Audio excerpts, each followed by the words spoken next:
श्री शिवाय नमस्तुभ्यम। अध्याय 18 प्रारंभ। ब्रह्मा जी कहते हैं, नारद, तदंतर मैं हिमालय के कैलाश शिखर पर रहने वाले परमेश्वर महादेव शिव को लाने के लिए प्रसन्नतापूर्वक उनके पास गया। उनसे इस प्रकार बोला, वृषभध्वज, सती के लिए मेरे पुत्र दक्ष ने जो बात कही है उसे सुनिए, और जिस कार्य को वे अपने लिए असाध्य मानते थे उसे सिद्ध हुआ ही समझिए। दक्ष ने कहा कि हे, मैं अपनी पुत्री भगवान शिव के ही हाथ में दूंगा, क्योंकि उन्हीं के लिए यह उत्पन्न हुई है। शिव के साथ सती का विवाह हो या कार्य तो मुझे स्वतः ही अभिष्ट है। फिर आपके भी कहने से इसका महत्व और अधिक बढ़ गया।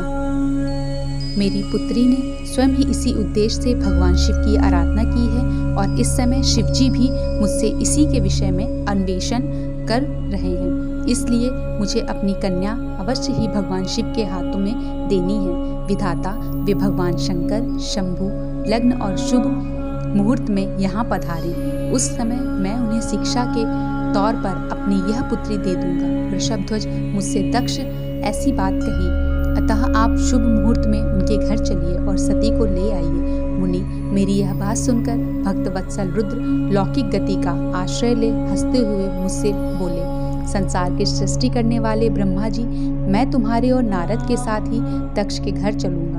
अतः नारद का स्मरण करो, अपनी मरीचि आदि मानस पुत्रों को भी बुला लो। विधे, मैं उन सबके साथ दक्ष के निवास स्थान पर चलूंगा।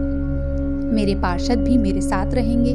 नारद लोकाचार के निर्वाह में लगे हुए भगवान शिव के इस प्रकार आज्ञा देने पर मैंने तुम्हारा और मरीचि आदि पुत्रों का भी स्मरण किया।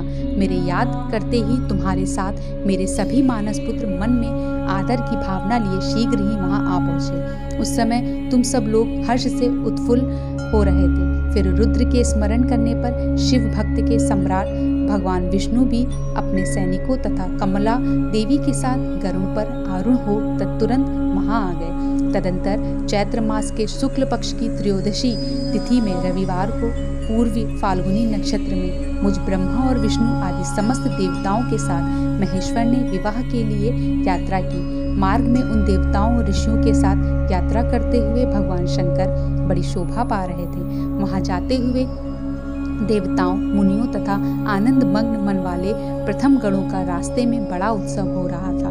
भगवान शिव की इच्छा से वृषभ, व्याघ्र, सर्प, जटा और चंद्रकला आदि सब के सब उनके लिए यथा योग्य आभूषण बन गए। तदंतर वेग से चलने वाले बलवान बलिवर्ध नंदिकेश्वर पर आरूढ़ हुए महादेव जी श्री विष्णु आदि देवताओं के साथ लिए क्षण भर में प्रसन्नता पूर्वक दक्ष के घर जा पहुंचे।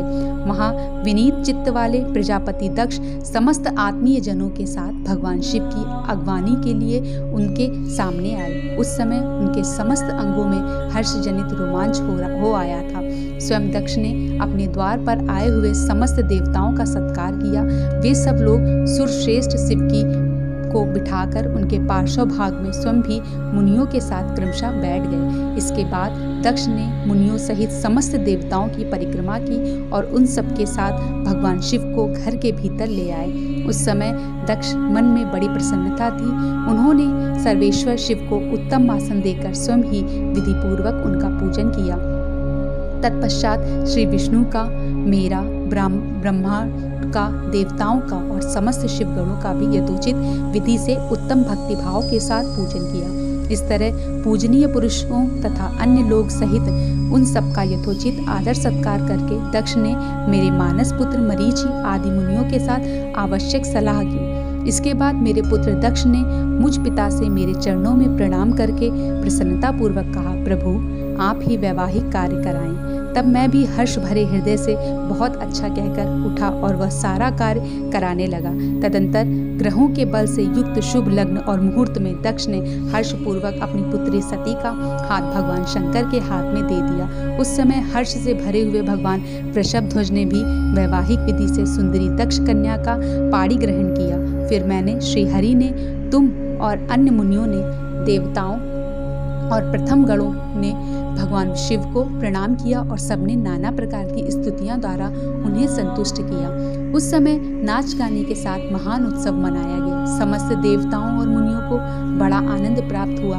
भगवान शिव के लिए कन्यादान करके मेरे पुत्र दक्ष कृतार्थ हो गए। शिवा और शिव प्रसन्न हुए तथा सारा संसार मंगल का निकेतन बन गया। अध्याय 18 समाप्त। श्री शिवाय नमस्तुभ्यम।